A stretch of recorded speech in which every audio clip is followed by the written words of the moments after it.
bienvenida a todos nuestros hermanos. Nos damos y estamos contentos y llenos de alegría por la gran bendición de estar aquí para poder celebrar este culto al Señor, predicar la palabra del Señor. Y también quisiéramos aprovechar y darle un gran saludo a aquellas personas que nos escuchan por medio del YouTube, ¿verdad? Que nos están viendo ahora. A ver, ¿cuántos han escuchado las predicaciones? A ver.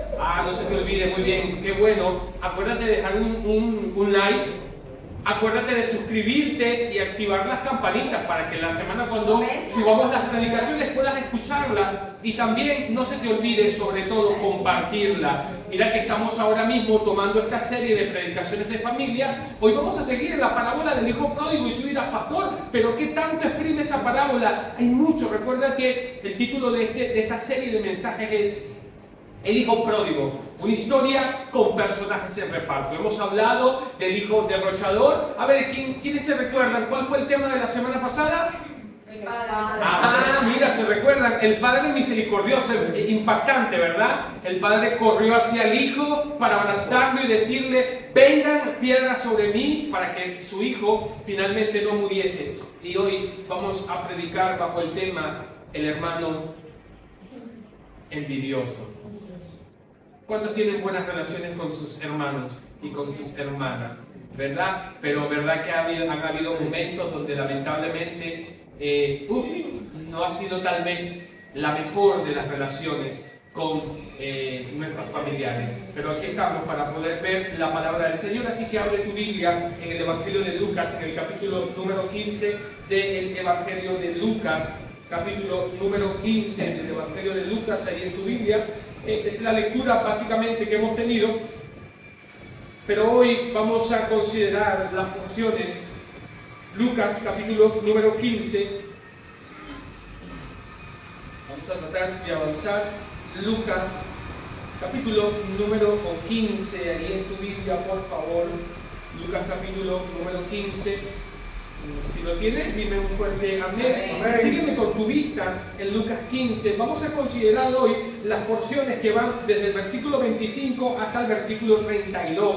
Estoy en Lucas capítulo 15 y vamos a considerar hoy para esta predicación y este sermón, el texto que va a gobernar nuestro sermón, va del versículo número 25 al versículo número 32. Vale, avísame que estás ahí, por favor. Sí, sígueme con tu vista. Dice la palabra del Señor. Y su hijo mayor estaba en el campo, y cuando vino y llegó cerca de la casa, oyó la música y la danza, y llamando a uno de los criados, le preguntó, ¿qué era aquello? Y él le dijo, tu hermano ha venido, y tu padre ha hecho matar el becerro gordo, por haberle recibido bueno, y que dice, y sano. Entonces, hablando del hermano, dice que el hermano se enojó y no quería entrar y salió. Por tanto, su padre y le rogaba que entrase. Mas él respondiendo dijo, Padre, he aquí que tantos años te sirvo, no habiéndote desobedecido jamás, y nunca me has dado ni un cabrito para gozarme con mis amigos. Pero cuando vino tu hijo, que ha consumido todos sus bienes con ramera, has hecho matar el becerro gordo. Él entonces le dijo, hijo, tú siempre has estado conmigo, y todas mis cosas son tuyas, mas era necesario, ¿qué dice? Hacer fiesta y regocijarnos, porque tu hermano era muerto y ha revivido. Si había perdido ese año. Hoy vamos a hablar bajo el tema el hermano envidioso. Que Dios nos ayude. Amén. Que la palabra de Dios pueda llegar a nuestros corazones y que podamos ver las aplicaciones más prácticas para nuestra vida. Señor, oremos. Gracias te damos. Permite que hoy, Señor, tu palabra pueda hallar un corazón dispuesto. Un corazón, Señor, dispuesto a obedecer, un corazón dispuesto a servirte, a buscarte, Señor. Que podamos exprimir esta parábola al punto de sacar las aplicaciones más prácticas, oh Señor, para nuestra vida. Bendice a tu iglesia hoy acá en San Isidro, Señor. Y a ti te damos toda la gloria y toda la honra. En Cristo Jesús. Amén. Y amén. Permíteme rápidamente, por favor, avanzar con mis notas introductorias. El hijo envidioso es un cuadro perfectamente de lo que representa, mis hermanos, especialmente a los escribas y los fariseos, que ellos no podían de alguna manera soportar el hecho de que nuestro Maestro, el Señor Jesucristo, Dios encarnado, pudiese de alguna manera relacionarse y convivir con hombres y mujeres que en el contexto del judaísmo eran personas pecadoras y que no tenían de alguna manera derecho de tener una oportunidad de Dios. El hijo envidioso y muchos predicadores y maestros cometen el error de finalizar el relato de esta parábola en el versículo 24, cuando dice, este es mi hijo que estaba muerto y que ha revivido. Finalizar lamentablemente este relato del hijo pródigo con el regreso de este muchacho a casa, como lo veíamos la semana pasada, el padre amando a su hijo y corriendo hacia él. Sin embargo, el hermano mayor es tan parte, escúchame, de esta parábola como el hijo menor, ya que él, como hemos dicho, representa a los escribas y a los fariseos, que pretendiendo ser, como decíamos ahorita, superiores. ¿Te recuerdas que el capítulo 15 comienza diciendo, mira, es que anda con publicanos y anda con pecadores? Bueno, ellos se creían y se sentían moralmente superiores de alguna manera, y evitaban a los pecadores y criticaban a Jesús por la razón de convivir, de hacer vida especialmente con ellos y recibirlos. Sin embargo, mis hermanos, debemos notar que el hijo menor no se hubiese arrepentido y no hubiese regresado a casa, y si él no hubiese tomado esta decisión de volver en sí, de alguna manera tú y yo no tuviésemos un cuadro completo del mensaje que hoy vamos a estar hablando. No nos hubiese de alguna manera revelado el corazón del que parecía, me perdonas el coloquio, el mojigato en la casa, pero adentro había tal vez muchísima oscuridad. De manera que, teniendo una perspectiva diferente del hijo mayor, tal vez representaba al hijo modelo, que siempre obedecía a papá y a mamá y estaba en casa, y de alguna manera podemos mirar a la oveja negra que se ha ido, el derrochador, ¿verdad? Que siempre obedece a su padre y que trabaja duro.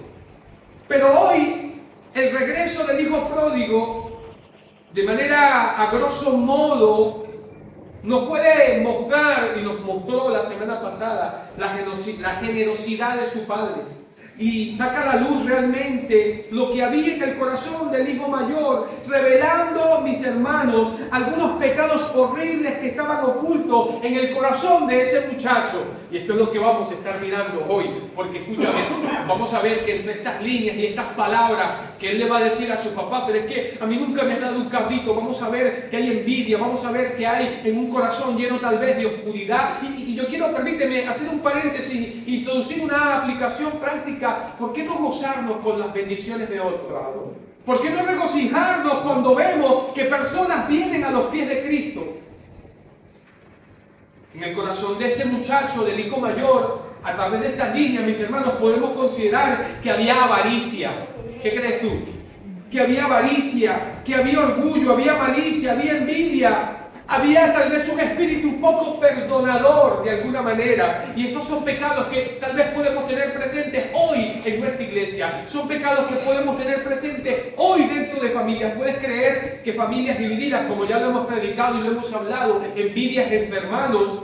Tú y yo no podemos sentir envidia por el éxito que tu hermano, sea en la fe o sanguíneamente, puede conquistar o que puede tener. Es posible permanecer en casa y sentirse orgulloso por estar obedeciendo a su padre y aún así ser un pecador con un corazón lleno de oscuridad como es el corazón de este muchacho. La pregunta, ¿el hijo mayor se fue de casa? Fue el hijo mayor que le dijo al papá, párteme la herencia y dame, pero sin embargo, aunque estaba dentro de casa, escúchame, su corazón estaba oscurecido, había pecado en su corazón. Un acto de gracia puede exponer, escucha lo que voy a decir, un acto de gracia de alguna manera puede exponer las actitudes y las intenciones de otra persona. Un acto de gracia puede exponer poderosamente a la gente que verdaderamente realmente está fingiendo y tiene cosas ocultas en sus corazones. ¿A ti te ha pasado así? ¿No te ha pasado que cuando Dios te bendice se levanta el diablo con toda su artillería pesada? ¿No te pasa que a veces sentimos que estamos rodeados de hermanos mayores envidiosos que envidian los triunfos y no pueden ver que te va bien, no pueden ver que el Señor de alguna manera te bendice o que las manos y el favor de Dios está obrando en tu vida y se levantan para poder afilar sus lenguas y criticarte y dañar todo lo bueno que Dios pueda estar haciendo en nuestras vidas? María de Betania dio a Jesús un costoso regalo. ¿Te recuerda? Yo quiero mostrarte casos en los cuales, hermanos, la envidia se levantaba. Bien dijo Salomón en el libro de Eclesiastés y en el libro de Proverbios, que toda obra de excelente del hombre por el hombre despierta la envidia de los hombres de alguna manera. María de Betania dio a Jesús un costoso regalo y reveló la actitud pecadora de un hombre llamado Judas Iscariote. ¿Te recuerdas que dijo, con esto pudiésemos dar de comer a los pobres? No, lo que tenía en su corazón de alguna manera era avaricia y era envidia. Eso está en Juan 12, versículo 18. Tengo otro caso. Bernabé dio un regalo generoso para la iglesia y vamos a ver que expuso la decisión. Y no solamente la decisión de una pareja conocida como Ananías, ¿te recuerdas? Y Zafira. Vamos a ver que en el contexto de este pasaje, este hombre llamado Bernabé, el hijo de consolación, vamos a ver que trajo una propiedad y parece que la escena siguiente en el libro de los Hechos despertó esta actitud y lamentablemente vamos a ver que estas dos personas, lo que podemos ver de alguna manera es que lo que los motivó no fue la obra del Señor, el amar al Señor y dar para el Señor, sino que lo que motivó, si Él da, ¿por qué nosotros también no damos? ¿Por qué Él da y nosotros no damos? Vamos a dar nosotros. Y lamentablemente tuvieron que morir por causa de este pecado. Y ahora los regalos del Padre hacia su hijo descarriado, hacia la oveja negra, hacia el hijo derrochador, hacia su hijo arrepentido, dispararon impresionantemente a la respuesta por parte del hijo mayor. Si el hermano mayor, escúchame, era culpable de pecados del cuerpo, si el hijo menor era culpable de pecados del cuerpo, su hermano mayor era culpable de los pecados del espíritu. Escúchame, hay pecados que están adentro. Yo decía en la predicación en nuestra iglesia principal, en el fraile, hermanos, escúchame algo, hay personas que pueden estar calladitas, que no son tan expresivas y que no son extrovertidas, pero por dentro tienen una oscuridad tan profunda, pero están calladitos. Pero muchas veces esa oscuridad de alguna manera suele salir. Segunda de Corintios 7:1, para colocar fundamento bíblico, dice la Escritura: así que, hermanos, puesto que tenemos tales promesas, mira lo que dice, limpiémonos, no solamente los pecados como la fornicación, el adulterio, pecados escandalosos. La Biblia dice, hermanos, puesto que tenemos tales promesas, limpiémonos de toda contaminación de carne y de espíritu, perfeccionando la santidad en el temor del Señor. Hay pecados que se graban dentro del alma y Dios quiere que los limpiemos y los saquemos de nuestras vidas. El hermano mayor simplemente no comprendió el perdón y la gracia que el Padre, ¿te recuerdas quién representa el Padre? El Padre representa a Dios, ese Padre misericordioso, como lo veíamos la semana pasada. Bueno, el hermano mayor simplemente no comprendió el perdón y la gracia del Padre. Así que como los escribas y los fariseos no perdonaban y tampoco podían tolerar que Jesús andaba con los pecadores y publicanos, ellos tampoco podían, el hermano mayor tampoco pudo tolerar el acto de amor. ¿Te recuerdas que dice que el Padre fue movido a misericordia que estaba teniendo sobre su Hijo? Nosotros podemos hacer pasar nuestra ira pecaminosa por una ira santa. No hay ira, escúchame, que sea santa. Toda ira en sí misma es pecaminosa. que usted no entiende por qué yo actúo de esta manera, porque yo tengo un celo de Dios y porque yo tengo esto. No, toda ira y toda actitud y todo ataque de rabieta no puede ser de ningún tipo justificado. ¿Cuántos de nosotros hemos tenido problemas con la ira? ¿Cuántos de nosotros en un ataque, en un arrebato de ira, lamentablemente hemos cometido acciones que no deberíamos cometer? Y algunos tal vez le ha costado la cárcel y la vida, lamentablemente, de otras personas. Efesios 4:26 dice así: airaos, pero no pequéis, no se ponga el sol, dice la Biblia, sobre vuestro enojo, y no le den lugar al diablo.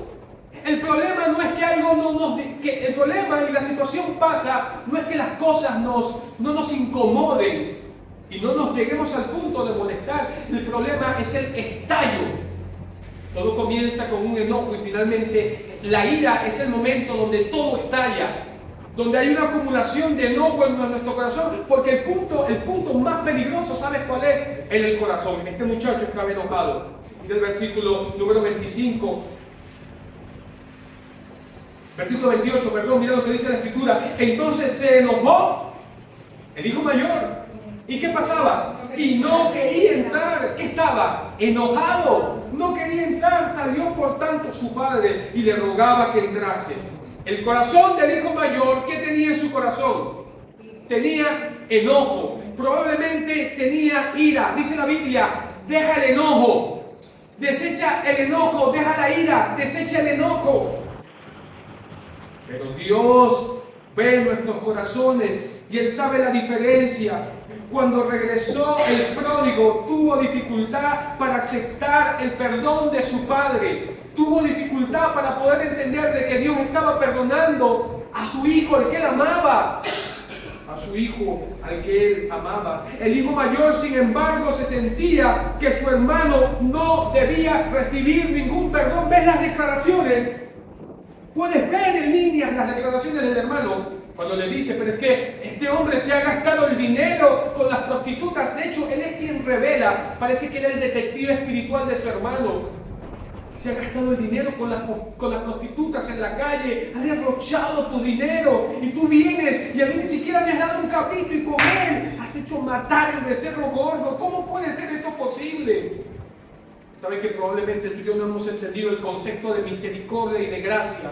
La misericordia de Dios es cuando simplemente, esto es un concepto básico de la teología, la misericordia de Dios es cuando Dios no le da a todos, escúchame, a todos los hombres lo que se merecen. ¿Saben qué merecen todos los hombres y todos nosotros qué merecemos? El lago que arde con fuego y azufre. Esta es la muerte segunda. Eso es lo que merece el ser humano. Sin embargo, Dios en su misericordia nos ha propiciado a su Hijo Jesucristo para que todo aquel que en Él crea no se pierda, sino que tenga la vida eterna. Dios es un Dios de amor y es un Dios de perdón.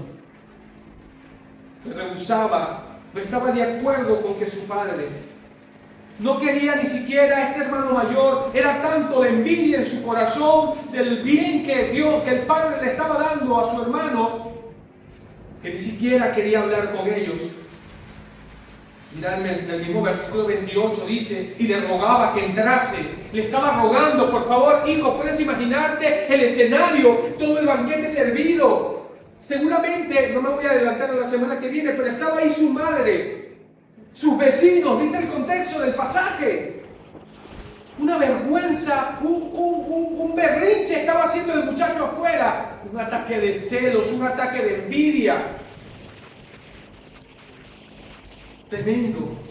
Esa actitud de superioridad, de pensar que él era mejor que los demás, no se diferenciaba de los escribas, hermanos, y de los fariseos. Este hermano mayor representa a los escribas y los fariseos. En vez de regocijarse porque los pecadores podían tener un nuevo comienzo, ellos le rechazaban, al igual que los fariseos, y se mantenía y querían mantenerse distantes. Yo quiero que me permitan, por favor, y que me puedan permitir el hecho de imaginar un poco la situación del berrinche de este muchacho diciendo: yo no me voy a sentar donde esté él. Tú no te cansas, papá, no te cansas, mamá. ¿Hasta cuándo le van a soportar estas cosas? Y yo tengo una aplicación práctica respecto a esto. Qué lamentable, escúchame, y qué triste que hoy tengamos sistemas teológicos de personas que postulan y que de alguna manera proponen de que Dios no ama a todas las personas. ¿Tú crees que un Padre misericordioso no ama a una humanidad por completo? Escúchame, la creó Él la ha creado. Eso no es lo que dice el Salmo 139. Señor, tú me formaste en el vientre de mi madre. ¿Quién nos forma? ¿Quién forma? ¿Quién establece la vida? Dios forma la vida, Dios es quien da la vida. Y si Él es da la vida, pero nuestra teología suele ser contradictoria. ¿Tú crees que si Dios da la vida y quiere la vida, y Él dice, no quiero la muerte del que muere, dice el Señor, tú quieres que Dios, valga la redundancia, quiere que un montón de millones de personas vayan a un lago que arde con fuego y azufre? Seguro que eso es lo que Dios quiere. Eso contradice sus atributos morales, su misericordia, su gracia, su amor. Cuando su hermano regresó, él no entendía el porqué del baile. ¿Te recuerdas? ¿Qué es lo que está pasando? ¿Por qué hay baile? ¿Por qué hay becerro gordo? ¿Por qué hay anillos? ¿Por qué hay sandalias? Él no podía entender por qué había baile. El baile de la fiesta. No sabía que Dios había respondido a la oración de un padre. Y como vamos a ver la semana que viene, él no entendía por qué Dios había respondido a la oración de su padre y por qué Dios había respondido a la oración de su madre. En lo último que quería era que regresara a casa. Vamos a ver que el texto griego, el texto original, dice que el hermano mayor le preguntó repetidamente al siervo. Lo que vemos en este pasaje, versículo 25, mira lo que dice: y el hijo mayor estaba en el campo, y cuando vino y llegó cerca de la casa, oyó la música y danza. Versículo número 26. Y llamando a uno de los criados, mira la expresión, le preguntó. El texto griego sugiere, el verbo sugiere que con insistencia estaba diciéndole: ¿qué pasó? ¿Qué pasó? ¿Qué es lo que está pasando? ¿Qué es lo que está pasando? ¿Por qué hay fiesta? ¿Por qué huele a asado? ¿Por qué huele al macho gordo? ¿Qué es lo que veo? Sugiere la insistencia de este hermano. El hermano mayor le preguntó repetidamente al siervo. Él quería saber todos los detalles. ¿Por qué la música? ¿Por qué el baile? ¿Por qué hay una fiesta? Yo no cumplo años. ¿Te parece algo parecido? ¿Y por qué a mi hermano y a mí no? ¿Y cómo puede ser posible esto? ¿Y cómo puede ser posible aquello? Hermano, permíteme tener aplicaciones. ¿Cuántas relaciones hemos fracturado por no ser maduros de nuestros familiares? ¿Cuántas heridas hay en el seno de nuestros hogares? Porque lamentablemente, quiero hablar con los padres en este particular. Pastor, hay padres que pueden tener preferencia. Sí los hay. Hay padres que pueden tener preferencias con hijos. ¿Qué piensas? En la Biblia, sí. En la Biblia vamos a ver casos donde lamentablemente padres, no tengo el tiempo para ir allí,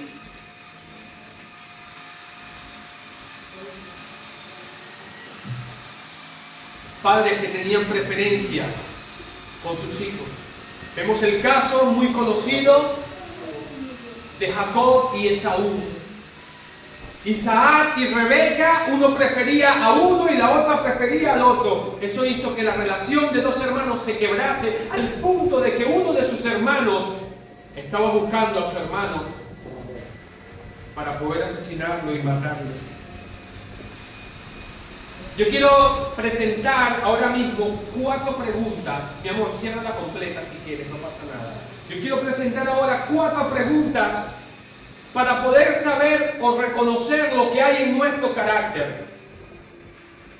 4 preguntas que nos ayudan de alguna manera a entender lo que hay en el carácter del corazón humano.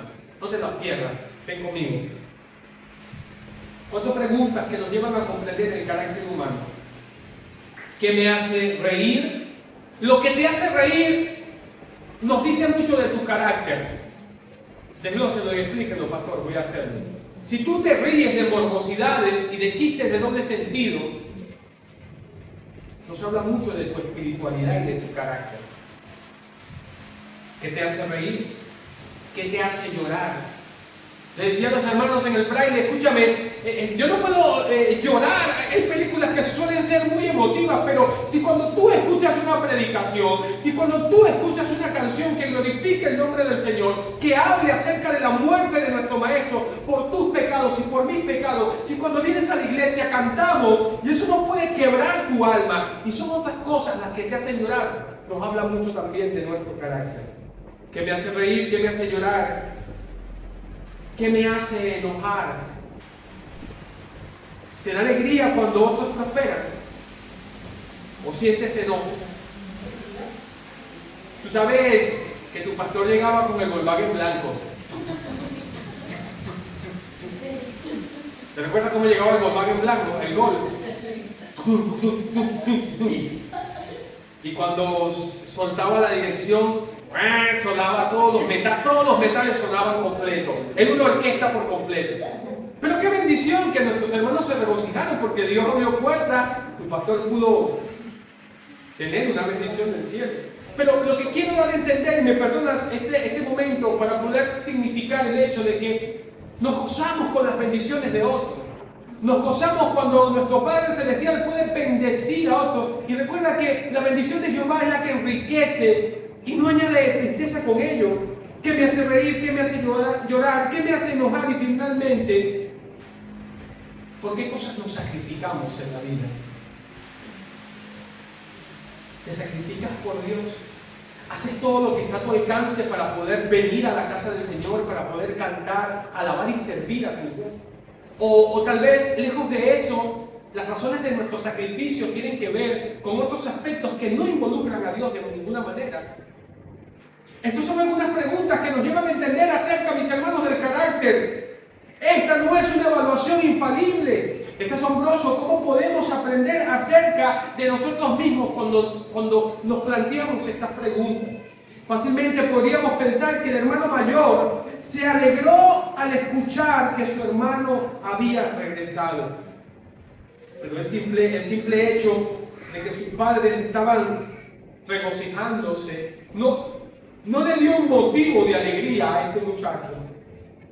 Un principio básico es que si no nos llevamos bien con el Señor, escúchame, probablemente no nos vamos a llevar bien con otras personas. Por lo tanto, escúchame bien, nuestra primera responsabilidad es estar bien con Dios. Lo voy a volver a repetir de la siguiente manera. Si tú y yo no tenemos una relación de armonía con Dios, si tú y yo no tenemos una relación constante con Dios, probablemente vamos a tener unas relaciones tóxicas e inestables con aquellas personas que nos rodean. Es por esa razón que lamentablemente, aún dentro del contexto de las iglesias, vamos a tener a personas sumamente problemáticas, y escúchame bien, hermano, sumamente tóxicas. ¿Y sabes cuál es la razón de eso? ¿O cuál es el resultado? Porque no tienen una relación de armonía con su Dios. Eso nos muestra este principio y esta verdad. Este muchacho, tú sabes por qué sentía lo que sentía. El hermano mayor, el envidioso, ¿sabes cuál era la razón de eso? Porque probablemente no tenía una relación de conocer al Dios de amor. No tenía una relación de saber que Dios, ¿te recuerdas lo que dijo el maestro? Que al que mucho se le perdona, ¿qué pasa? Mucho ama. Él no entendía lo que significaba el perdón. Él probablemente no entendía lo que significaba que cuando al que Dios mucho le perdona es porque mucho ama. Él no entendía lo que dice el Salmo cuando dice que en Dios hay perdón para que Dios pueda ser reverenciado. ¿Te recuerdas cuando Pedro pecó? 3 veces el Señor le pregunta: Pedro, ¿me amas? Hay un uso de 3 palabras griegas y el Señor va intensificando el uso de las palabras y finalmente le utiliza la última palabra para decirle: ¿realmente me amas, Pedro? Apacienta mis corderos, Pedro, me ama. Le estaba llevando a entender el verdadero amor. El de una fiesta queda mucho que una celebración familiar, cuando por lo tanto su padre invitó a sus vecinos a cenar con un gesto de reconciliación. ¿Te recuerdas que mirábamos que su padre corrió y su padre hacer una fiesta y convidar? Lo vemos en el versículo 23 y 22 y 23. Estaba enviando un mensaje de reconciliación, de paz y de armonía. En el Oriente, comer juntos era un acto de hermandad. Una vez que las personas compartían el pan, olvidaron sus diferencias, olvidaban sus problemas, olvidaban lo que había sucedido, porque recuerda que en esta cultura y bajo esta cultura, lo que este muchacho menor le había hecho el padre, recuerda que miramos que era una gran ofensa. De manera que el papá sabiamente ofrece un banquete para poder decir, mira, las relaciones con mi hijo están estables. Tenemos una familia en conflicto. El pródigo no se llevaba bien con su padre, por lo tanto, abandonó el hogar de la familia. ¿Te recuerdas?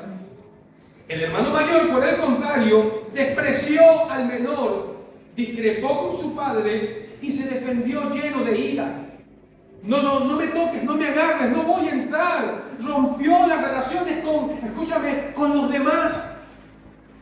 No quería entrar donde estaban los vecinos, el amigo, el papá, los familiares. No quiso entrar allí. Estaba dispuesto a poder romper. Queremos ser insistentes. ¿Te das cuenta cómo se rompen las relaciones familiares? Qué terrible es crecer en un hogar con relaciones rotas. Qué terrible. Y esto es el hogar en conflicto que estamos teniendo. Hay un escritor llamado Jonathan Swift que dice de la siguiente manera: nosotros tenemos suficiente religión, escucha bien, nosotros los cristianos, como se llamen los epítetos que quieran colocarle, nosotros, él dice, tenemos suficiente religión como para odiarnos. ¿Qué te parece el Medio Oriente? Matándose, lanzándose bombas y todo. Tenemos, dice Jonathan, suficiente religión para odiarnos, pero no tenemos suficiente como para amarnos unos a otros. ¿Qué te parece? Somos muy religiosos para poder odiarnos, lanzarnos bombas, criticar al pastor, criticar al hermano, comernos, tragarnos unos a otros, como dice Pablo, se muerden, se comen unos a otros. No sois carnales vosotros, habiendo celos, ira, disensiones y contienda. Pero no tenemos suficiente religión como para decir, hermano, te perdono. Y esto es lo que tenía este muchacho: tenía religión, tenía moralidad, pero le faltaba amor, le faltaba un corazón perdonador. Colosenses 3:13 dice, soportando unos a otros y perdonándoos unos a otros. Si alguno tuviera queja contra otro, de la manera que Cristo nos perdonó, así también hacedlo vosotros. Es triste el hecho de que muchos de los que profesan ser cristianos no solamente odian a los pecados que ven en otros, sino que también odian a los pecadores aún después que las personas se arrepienten y tienen un nuevo comienzo. Voy a decir algo interesante que una persona me decía, pastor, yo no lo puedo entender así. Tú sabes que hay personas que se molestan cuando personas vienen a la iglesia. Sabes que hay personas que les incomoda y que les molesta de alguna manera el crecimiento espiritual de otros.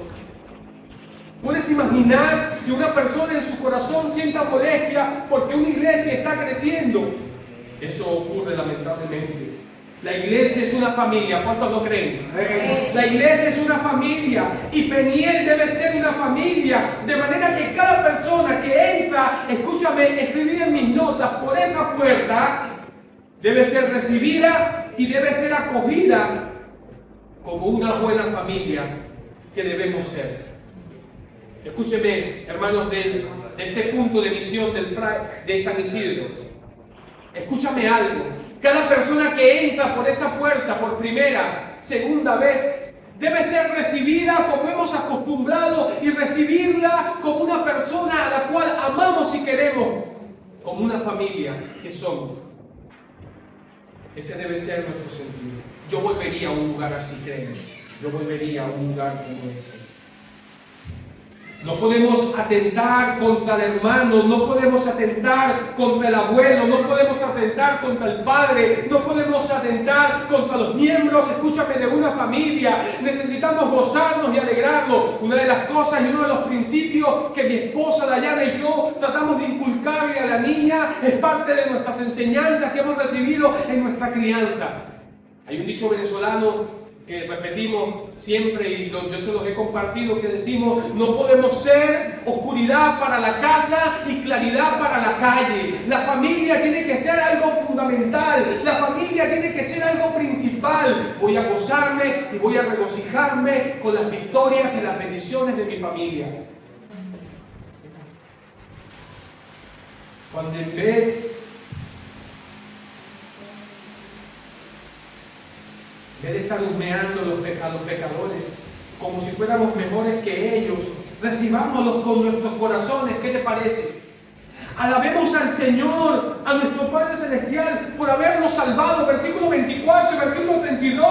Mas era necesario hacer fiesta. ¿Ve lo que dice? Y regocijarnos porque tu hermano era muerto y ha revivido. Se había perdido, igual que el del versículo 24, y es hallado ahora.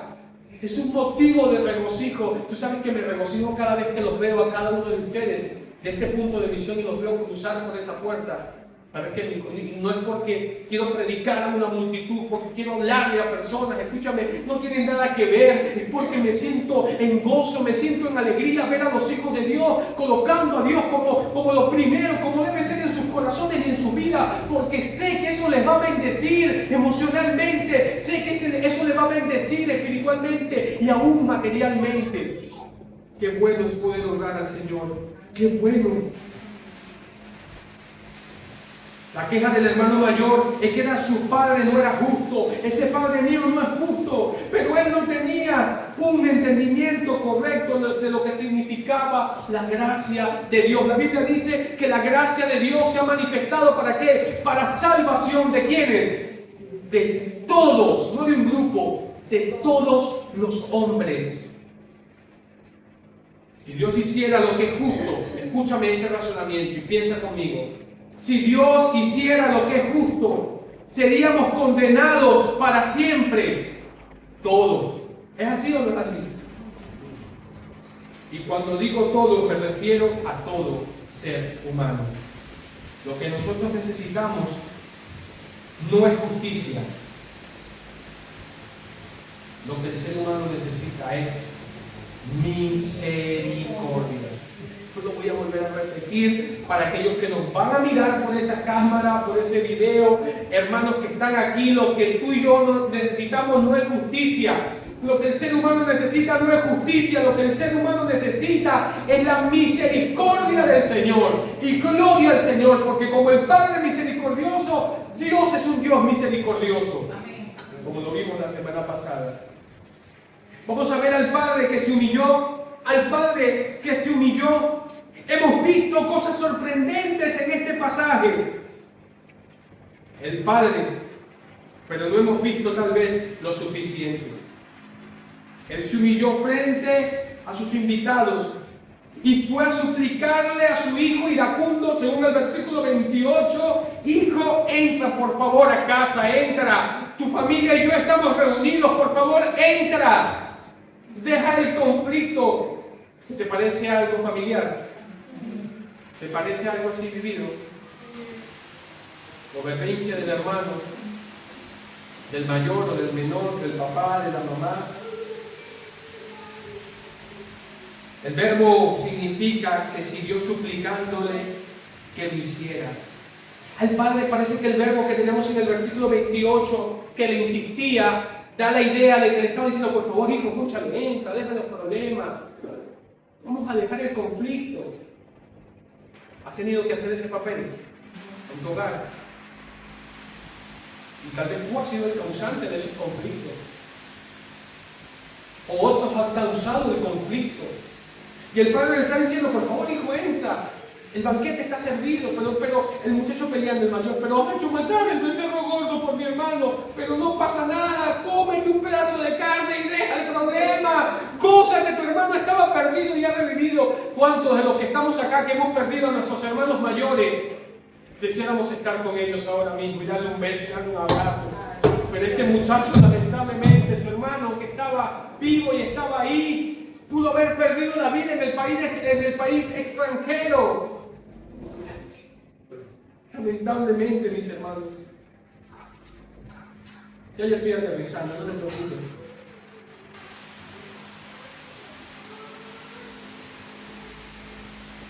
Imaginemos, la comida se estaba enfriando, los invitados le esperaban, la mesa y su hijo me Señor, especialmente querían que Él estuviera ahí con toda su familia.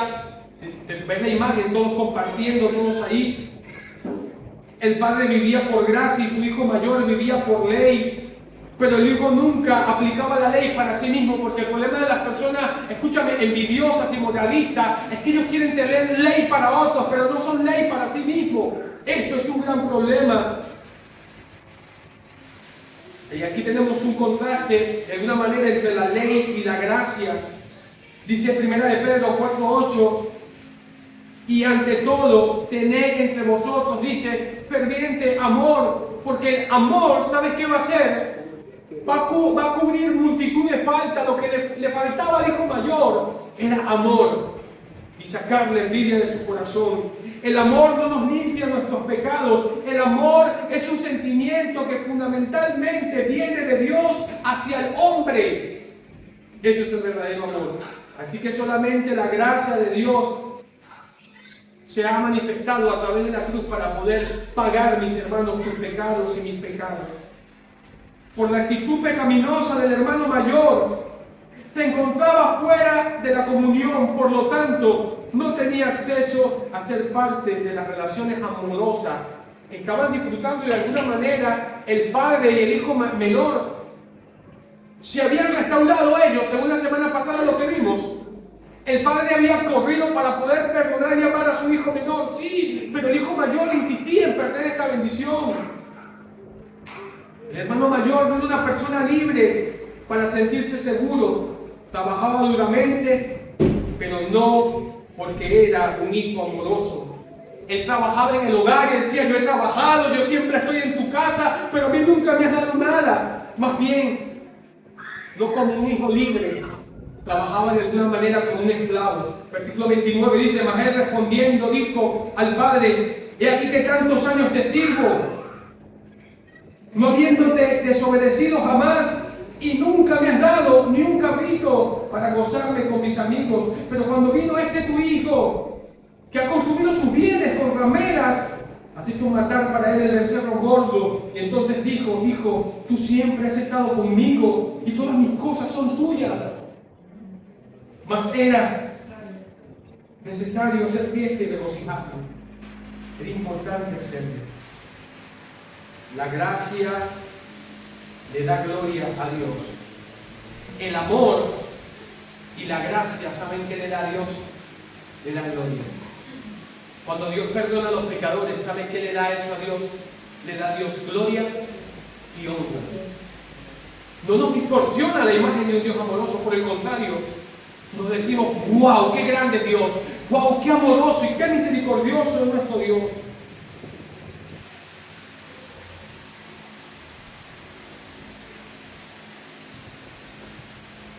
Que Dios nos ayude.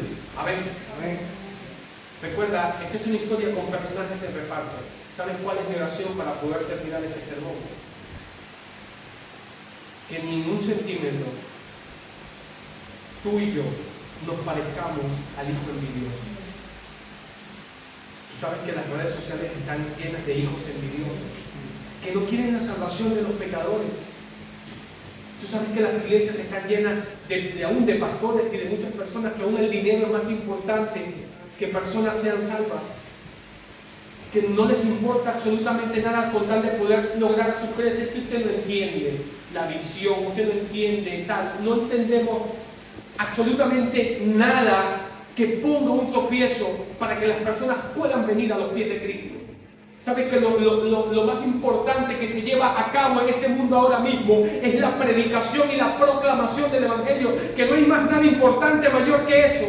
Lo más importante ahora, lo que tiene crucial importancia no es las guerras que tenemos ahora en el Medio Oriente. Lo más importante es que predicamos a Cristo y a este crucificado. Lo más importante es que Cristo en vosotros, la esperanza de gloria. Que Dios limpie nuestros corazones y guarde nuestras mentes. En casa, pero limpio, recuerda. Sin un corazón lleno de mundo. Con los ojos cerrados y la cabeza inclinada, todos ahí orando. Vamos, por favor, ahí ora. Yo no sé de qué manera Dios ha tocado tu corazón con este mensaje.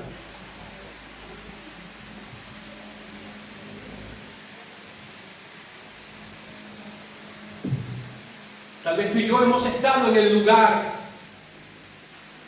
del hijo mayor. Tal vez de alguna manera tú y yo hemos tenido parte en doler y en dañar el corazón, lamentablemente,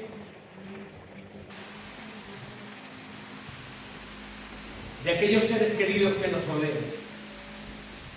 Tal vez hemos sido como ese hijo mayor que no queremos el bienestar y la bendición de aquellos que vienen a los pies de Cristo. Pero ¿sabes algo? Los brazos de amor de Dios se extienden para poder perdonar a todo aquel, escúchame, a todo aquel que venga en arrepentimiento y en fe y de alguna manera invoque el nombre del Señor. La Biblia dice que todo aquel que invocare el nombre del Señor, escúchame, será salvo. Todo aquel que invocare el nombre del Señor será salvo. Ahí donde estás, tienes familiares que no conocen a Cristo, papá, mamá, hijos. Es momento que hagas una oración por ellos. Vamos. Tú me dirás, pastor, usted no lo conoce. Usted no conoce a esa persona. Ora por ellos ahora. Ora por los pecadores. Oremos por los pecadores. Oremos por aquellas personas que no conocen a Cristo. Y pidámosle, Señor, ten misericordia de ellos. Perdona sus pecados, Señor. Oramos, permite que puedan venir, Dios, a tus pies y que puedan ser salvos. El texto bíblico dice, era necesario hacer una fiesta. Claro que sí, es necesario mover todos los recursos. Es necesario matar al becerro gordo con tal que las almas conozcan a Cristo. Con tal que las personas vengan a Dios. Dice la Escritura, vengan y vean y sean salvos, ven y sean salvos todos los términos de la tierra. Estas son expresiones figurativas para referirse que Dios ama a la humanidad. Sí, el versículo más importante de toda la Biblia, sí, claro que sí, y no nos cansamos hasta la saciedad de poder decirlo. De tal manera amó Dios al mundo, que ha dado a su Hijo unigénito para que todo aquel que en él crea no se pierda, mas tenga vida eterna. Lucas capítulo 15, versículo número 20. Así os digo que hay gozo delante de los ángeles de Dios cuando un pecador, escúchame, se arrepiente. Lucas capítulo 15, versículo 7 sigue diciendo, os digo que así habrá más gozo en el cielo por un pecador que se arrepiente que 99 justos que no necesitan de arrepentimiento. El mayor gozo del cielo es cuando personas vienen a los pies de Cristo. Hermanos y hermanas, personas que nos miran, movamos los recursos, movamos todo lo que tengamos que mover para que personas escuchen el Evangelio. Comparte este video. Sé parte de la gran comisión. Dios quiere usarte a ti para que tus familiares conozcan a Cristo. Escúchame esto último que quiero decirte. No seas una piedra de tropiezo para que personas vengan a los pies de Dios. Tengamos un buen testimonio. Hagamos lo correcto. Vivamos como hijos de luz. Para que solo el nombre de Cristo, solo su nombre, sea glorificado. Para que cuando vean vuestras buenas obras, glorifiquen a vuestro Padre que está en los cielos. Ahí con los ojos cerrados y la cabeza inclinada, acompáñame y hagamos una oración. Bendito eterno y Dios, Padre celestial, hoy queremos orar a propósito de lo que pasa en el mundo. Queremos orar por el Medio Oriente en este momento, Señor. Queremos rogarte y pedirte por Irán. Queremos pedirte por Señor Israel, Tel Aviv. Queremos pedirte por los Estados Unidos de Norteamérica. Oramos, Señor, por Cuba, por Venezuela. Oramos por Argentina. Oramos por las naciones del Caribe, por Europa, por España. Oramos por Canarias en este momento. Oh Señor, pedimos tu misericordia. Pedimos que tu palabra pueda correr y pueda ser predicada en estos lugares, Señor.